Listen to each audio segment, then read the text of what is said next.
Ju lutem, përgatituni për intonimin e hymnit kombëtar.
Faleminderit.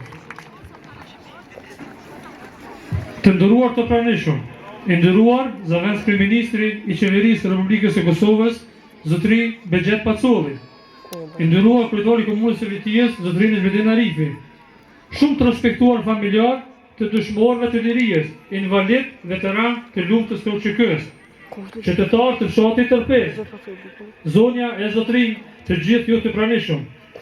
Jemi të buar sot të shënojmë një ngjarje të rëndësishme historike ku, para 68 viteve, në luftë me forcat okupuese serbe, u vranë 4 luftëtarë të lirisë për çlirimin e Shqipërisë etnike.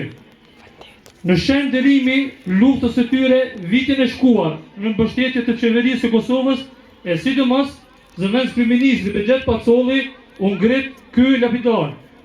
Në emër të qytetarëve të fshatit Tërpez dhe në emrin tim personal, përshëndetje të përzemta për të gjithë të pranishmit. Shkurt do të lexuam biografinë e 4 dëshmorëve për Shqipërinë etnike. Muharrem Bajrami u lind në fshatin Tërpez në vitin 1920, i cili u rrit në një frymë të një familje argjetare, i cili ra heroikisht të mos vdekur kur në luftën e Ferizajit në vitin 1944. Ejub Xhef Salihu i lindën në vitin 1916 në fshatin Tërpez. Ejub u lind u rrit në një familje argjetare, i cili mori pjesë në luftën kundër partizanëve në fshatin Zlatar, duke luftuar ballë për ballë me armikun gjatë tërë ditës, duke mos u dorëzuar, ku dha dhe ra heroikisht për të mos vdekur kur në vitin 1945. Fazli Rashidi Hajdari i lindën në vitin 1919 në fshatin Tërpez.